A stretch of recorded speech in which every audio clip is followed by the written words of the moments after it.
Hello, folks. My name is Charley Wright. I'm going out with my new movie camera. Want to come along? The fellow who sold it to me said, just follow the instructions and you can't go wrong, Mr. Wright. There's the house of my neighbor, Joe and Mabel Teitelhocker.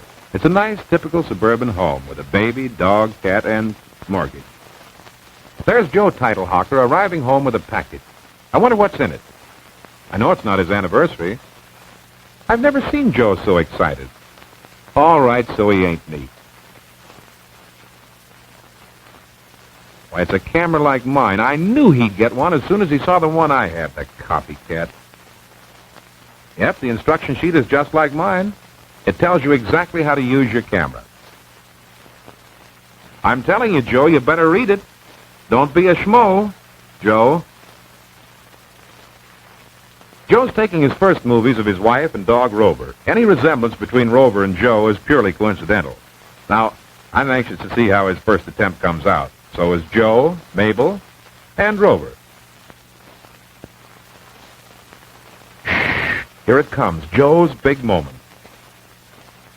I'll bet Rover will think he's the new lassie. What's that? Oh, it's not focused correctly.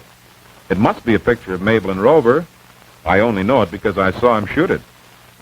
Now let's leave Joe and his troubles for a minute and see if we can find the correct way to focus. On the front of the camera is a lens. There are two types of lenses, focusing and fixed focus. With the fixed focus lens, no adjustment is necessary as all objects are sharp, except those very near the camera. The focusing lens has to be adjusted. Estimate the distance between camera and object and set the calibrated ring accordingly. This scene is incorrectly focused. As the focusing ring is rotated to the correct position, the scene becomes sharp. There's our Joe again with his camera. I hope he's smart enough not to make the same mistake. Mrs. Teitelhocker sure looks like she's been busy. And so does the baby. Let's go back to Joe's living room and see how things look on the projection screen. I'll say this for Joe. He didn't make the same mistake twice. He overexposed. To obtain a good picture, the film must be correctly exposed. The eye. In the eye, there is an iris which expands and contracts to vary the amount of light reaching the retina. In the lens, there's a diaphragm, which also expands and contracts to vary the amount of light reaching the film. As the light increases, the diaphragm aperture must be made smaller. As the light decreases, the diaphragm aperture must be made larger. When the diaphragm aperture is correct for the amount of light admitted, the scene is properly exposed. If the diaphragm is opened too wide, the film becomes overexposed and is too light. If the diaphragm opening is too small, the film becomes underexposed and is too dark.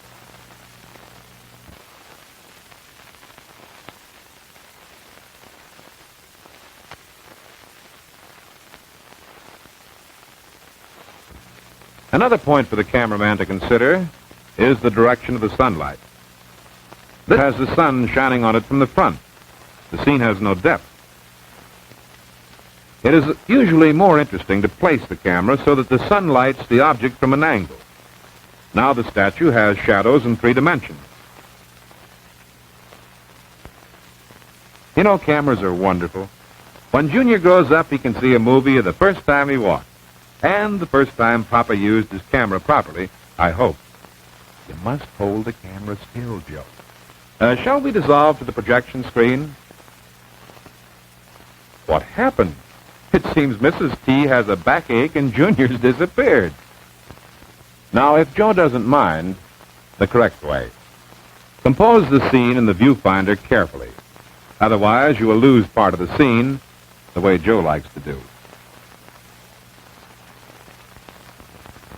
With the viewfinder, you select good angles. A common fault is to shoot from a straight-on position without considering perspective. The automobile and table appear uninteresting when photographed this way. The most pleasing way of seeing an object is from an angle. And when we see two or more sides, we get a feeling of depth. Now the table and automobile take on added interest. People also are more interesting when seen from the side or from above or from below.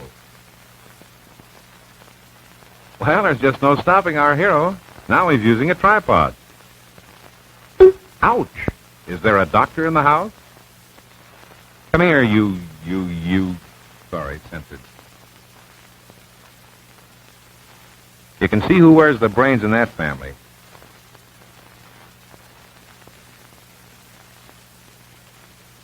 Anyone should know better than to set up a tripod on a slippery surface. Anyone but Joe, I guess. Stop. You wouldn't kick a cameraman when he's down, would you? The correct way to set up a tripod is to adjust the legs to the proper height and place it on a non-slippery surface. You can see, obviously, that isn't Joe. The camera is screwed onto the tripod. The tripod then levels. The tripod should be set at the right tension. One hand grips the handle of the tripod, while the other firmly grips the base of the camera. This enables the camera to be rotated slowly and smoothly. This is called panning. If the panning is carried out correctly, the results appear like this. But if the pan is too fast, as in this scene, or too jerky, as in this scene, the results will be useless. But if the pan is smooth, impressive effects can be obtained, including tilting the camera slowly upward.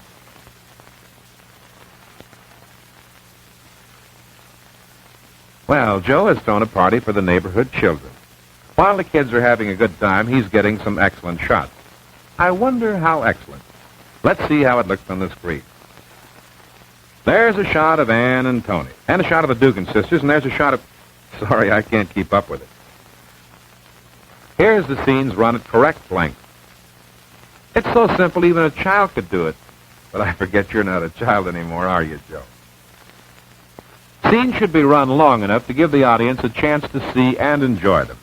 And if the scenes are assembled in an interesting order, there will be a greater feeling of continuity.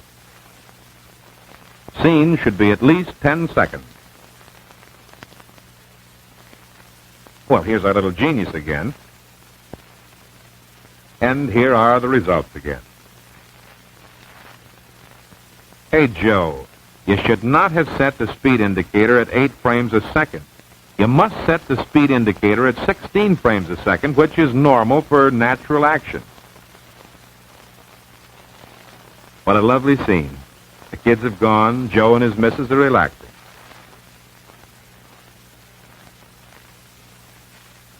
Why read that book, Joe? They didn't even have cameras in those days. Do you mind if I look over your shoulder? Joe, you really fooled me. Just follow instructions and you'll take some real fine pictures and fool everyone. So long, Joe. Goodbye, folks. See you all in the movies. Hey, look, I'm back. You surprised? Did you miss me? Well, before I say goodbye, let's summarize what we've learned. Remember, always focus the lens to the correct distance. Set the diaphragm for the right exposure.